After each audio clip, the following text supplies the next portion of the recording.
अनंत त्रिपाठी जी का एक बड़ा सा घर था जिसके बाहर बड़े बड़े अक्षरों में लिखा हुआ था अनंत सदर। कहने को तो अनंत सदर में चारों तरफ आनंद ही आनंद था, क्योंकि त्रिपाठी जी के घर में रुपयों पैसों की कोई कमी नहीं थी। त्रिपाठी जी के दो बेटे थे, सारब और गौरू। दोनों में 1 साल का फर्क था।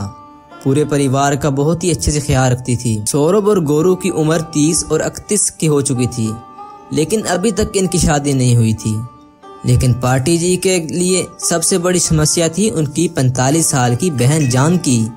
उसकी भी शादी अभी तक नहीं हुई थी और घर के हर छोटे बड़े फैसले रुक्मणी अपने हिसाब से लेती थी। एक दिन जब अंतर पाठी जी अपनी पत्नी रुक्मणी के साथ बैठकर सुबह की चाय का आनंद ले रहे थे तो उनके परिवार के पंडित जी का फोन आता है। अच्छा, हेलो पंडित जी, प्रणाम। आप कैसे हैं? आप बहुत दिन हो गए, आप घर में ही बता रहे हैं जी। क्या कहा? अच्छा, अभी थोड़ में जरूर पंडित जी, आइए, आपका स्वागत है। रुक्मणी फोन रख देती है। क्या बात है रमकनी, पंडित जी का फोन था, क्या कह रहे थे? अरे बहुत दिन हो गए, पंडित जी घर नहीं आए ना, कह रहे हैं कि बस अभी 1 घंटे में हमारे घर आने वाले हैं। अरे भाई, तो फिर जल्दी से जाकर प्रसाद बना दो। तुम तो जानती हो ना, बिना पूजा पाठ के और प्रसाद खाया पंडित जी कोई बात नहीं करते। हाँ, मैं भी वही सोच रही थी, जल्दी से जाकर प्रसाद बना देती हूँ। सारिब और गोरा को भी कह देती हूँ कि नहा धोकर तैयार हो जाएं। सही कहती हो। मैं उम्मीद करता हूँ कि इस बार पंडित जी हमारे लिए कोई अच्छी खबर लेकर आए हैं। हाँ, मुझे भी यही उम्मीद है। हमारी बेटों की उम्र काफी हो चुकी है। अगर इस तरह वक्त निकलता रहा तो कहीं ऐसा न हो कि हमारे बच्चे कमाने ही रह जाएं। बच्चों के साथ मुझे तो तुम्हारी भी चिंता होती है। अरे कब तक तुम घर का सारा काम करती रहोगी? तभी अचानक वहाँ पर अनंत त्रिपाठी जी की बहन जानकी आ जाती है। क्या हुआ भैया? घर पर फोन आ रहा है। घर पर किस चीज की तैयारियां चल रही हैं?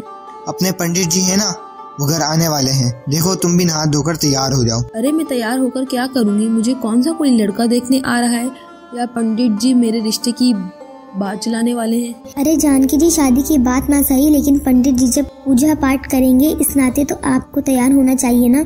आप सुबह सुबह किस चीज का पूजा पाठ करवा रही हो भाभी? आप तो जानते हैं बच्चों की शादी को लेकर मैं बड़ी परेशान हूँ। इसमें परेशानी वाली क्या बात है? अरे जब कोई अच्छी लड़की मिलेगी तभी मैं अपने भतीजे की शादी करवाऊंगी। अरे बात तो तुमने सही की जानकी। जब भी हमारे बेटों के लिए कोई रिश्ता आता है, लड़की में खोट निकालने वाली तुम अकेली ही होती हो। इसमें खोट निकालने वाली क्या बात है भैया?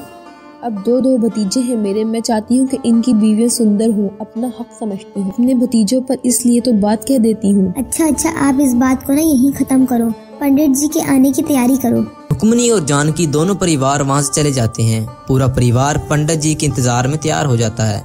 कुछ ही देर में पंडित जी अनंत सदर में आ जाते हैं। आइए पंडित जी, प्रसाद तैयार है, आप पूजा कर लीजिए, इसके बाद बैठकर आराम से बात करते हैं। जी, हमारे बच्चों के लिए कोई रिश्ते की बात आगे चली, आपकी नजर में कोई परिवार हो तो बताइए। इसीलिए तो आज आपके घर आया हूँ। अरे एक परिवार है और इनकी 2 बेटियां हैं और दोनों अपनी बेटियों की शादी एक ही परिवार में करना चाहते हैं। बेटियां बहुत ही सुंदर और सुशील हैं। अरे तो फिर देर किस बात की? हम तो कब से सारिब और गोरू की शादी का इंतजार कर रहे हैं। अरे आप चिंता न करें रुक्मणी जी, थोड़ी ही देर में दोनों लड़कियां और उनके माँ बाप आपके घर आने वाले हैं। मेरे हिसाब से इस बात से आपको कोई एतराज नहीं होना चाहिए। अरे इसमें एतराज कैसा? लड़की वाले अगर घर आ रहे हैं तो आने दीजिए। लेकिन ऐसे कैसे अचानक वो लोग हमारा घर आ सकते हैं? अरे 2 दिन पहले खबर तो करनी चाहिए। जानकी जी, अब इसमें खबर करने वाली क्या बात है? कल ही मेरी बात हुई है और वो लोग आने को तैयार हो गए हैं। मुझे तो लगता है जरूर कोई गड़बड़ है। इतनी जल्दबाजी में कौन अपनी बेटियों का रिश्ता करता है? अरे कोई गड़बड़ नहीं है, मैंने सब कुछ जांच परख लिया है जी। अरे कोई बात नहीं पंडित जी, आप इन लोगों को आने दीजिए, मैं इन लोगों के चाय नाश्ते का इंतजाम करती हूँ। थोड़ी देर के बाद मिश्रा जी अपनी पत्नी और अपनी दोनों बेटियां रिया और सिया के साथ अनंत सदर में आए। त्रिपाठी जी, ये है मिश्रा जी, इनकी पत्नी सुमित्रा और दोनों बेटियां रिया और सिया। कमाल की बात ये है कि इनकी बेटियों में भी 1 ही साल का भी फर्क है। ये तो बहुत अच्छी बात है। भैया इस पे अच्छी बात क्या है? अब तो बिना कुछ जाने पूछे ही कर देते हैं हर बात के लिए। जी आप कौन हैं और इस तरह की बात क्यों कर रही हैं? अब ये बच्चों की बुआ जी हैं। अगर बुआ जी हैं तो यहाँ क्या कर रही हैं? मेरा मतलब इनको तो अपने ससुराल में होना चाहिए। कीजिए मिश्रा जी, मैं आपको बताना भूल गया, दरअसल हमारी बहन जानकी की शादी नहीं हुई है। जानकी जी, अगर आप हमारी बेटियों से कुछ पूछना चाहती हैं तो पूछ सकती हैं। देखिए, मन में किस तरह का कोई वहम मत रखिएगा। मैं तो आपसे पूछना चाहती हूँ, आखिर आपकी बेटियों की शादी इतना लेट कैसे होगी? 28 और 29 साल की उम्र है ना आपकी बेटियों की? जी बिल्कुल सही कहा, लेकिन ये सवाल तो मैं आपसे भी पूछ सकता हूँ। आपकी उम्र तो 50 साल के आसपास होगी। नहीं, अभी मैं सिर्फ 45 साल की हूँ। आपकी भी तो अब तक शादी नहीं हुई। हमारी बेटियों की उम्र तो सिर्फ 28 और 29 साल है, जो आजकल के ज़माने के हिसाब से काफ़ी नॉर्मल है। भैया मैं तो कहती हूँ ठीक से पता कर लीजिए, बहुत बड़ी गड़बड़ लगती है। एक तो दोनों बेटियों की उम्रें इतनी हो चुकी हैं और दूसरा ये लोग एक ही घर में दोनों की शादी कराना चाहते हैं।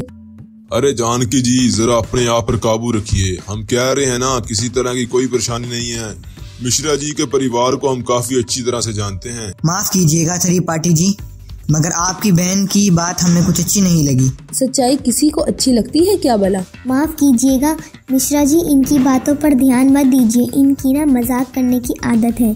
मैं सारिब और गोरू को बुलाकर लाती हूँ। मजाक नहीं कर रही हूँ मैं मिश्रा जी। अब देखिए, दो बहुएं हैं, अगर आपस में सगी बहनें हो तो ससुराल तो बर्बाद हो जाता है। जी बर्बाद मुझे नहीं लगता, मेरे भतीजों के लिए सही रिश्ता है। देखिए त्रिपाठी जी, अगर आपको अपनी बेटों की शादी वाकई में करनी है ना, तो पहले इस अपनी बहन की शादी करवानी थी।